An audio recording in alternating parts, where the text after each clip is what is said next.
peraturan paling aneh yang diberlakukan pada masa Romawi kuno. 1. Pemidaan warna ungu.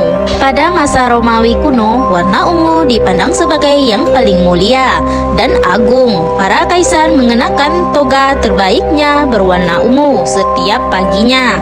Orang lain dilarang memakainya. Peraturan pelarangan pengenaan warna ungu dimaksudkan agar warga kelas rendah dilarang mempertontonkan kekayaannya. Hal tersebut untuk memastikan tidak ada orang yang tidak sengaja bersopan santun kepada rakyat jelata. Peraturan itu sangat ketat. Orang yang bukan warga negara dilarang mengenakan toga. Toga berwarna ungu hanya diperuntukkan bagi kaisar karena pewarna ungu sangatlah mahal.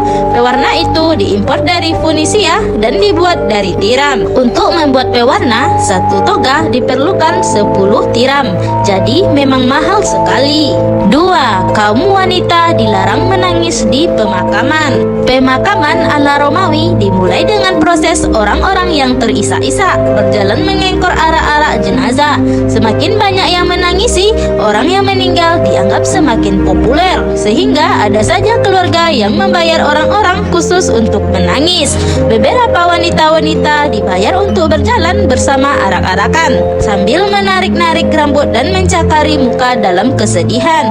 Walaupun mereka tidak mengenal orang yang meninggal, tapi hal itu semakin menjadi-jadi sehingga diciptakan peraturan melarang mereka menangis di pemakaman Romawi. Maksudnya untuk meniadakan wanita-wanita bayaran tersebut. 3. Ayah boleh membunuh pacar putrinya. Jika seorang pria mendapati istrinya berselingkuh, ia dianjurkan untuk mengurung istri dan pacarnya istrinya, lalu memanggil para tetangga untuk menonton pasangan selingkuh itu.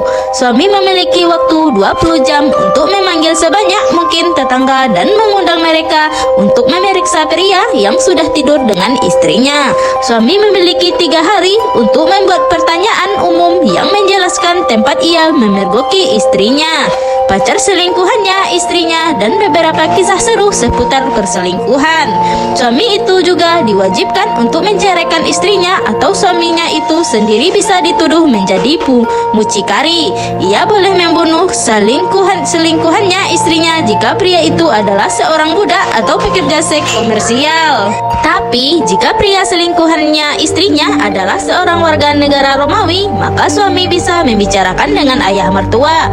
Kaum ayah Romawi boleh secara legal membunuh selingkuhan putrinya, tak peduli betapa indah toga yang dipakai selingkuhannya itu. Sebaliknya, jika seorang wanita memergoki suaminya berselingkuh, secara hukum istrinya itu hanya boleh menangis.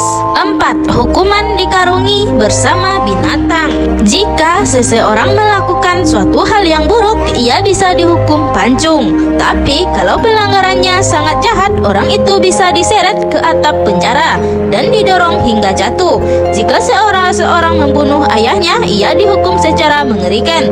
Terhukuman akan ditutup matanya dan dituduh tidak layak melihat cahaya. Kemudian terhukum akan digelandangkan ke lapangan di luar kota, ditelanjangi dan dipukuli dengan tongkat. Ketika sudah tak bertahan lagi, ia dimasukkan dalam karung dan isi dengan seekor ular, seekor anjing, seekor monyet, dan seekor ayam jantan. Karung itu kemudian dijahit dan dibuang ke laut. 5. Warna rambut pekerja seksual komersial harus diwarnai pirang. Kaum wanita Romawi secara ilmiah memiliki rambut berwarna hitam. Warna rambut pirang alamiah pada masa itu dimiliki oleh kaum barbar, terutama bangsa Gaelia. Pelacuran dilarang dikaitkan dengan kehormatan seorang wanita Romawi. Jadi, pekerja seks komersial PSK harus terlihat seperti kaum barbar. Rambut mereka harus diwarnai pirang. Aturan itu tidak terlalu berhasil karena kaum wanita Romawi kemudian cemburu kepada kaum barbar pirang itu. Mereka mulai ikut-ikutan mewarnai rambut menjadi pirang. Sebagian lagi bahkan mencabuti rambut pirang kaum budak untuk dijadikan wig. Kaum wanita terhormat itu pun akhirnya tak terbedakan dibandingkan para PSK.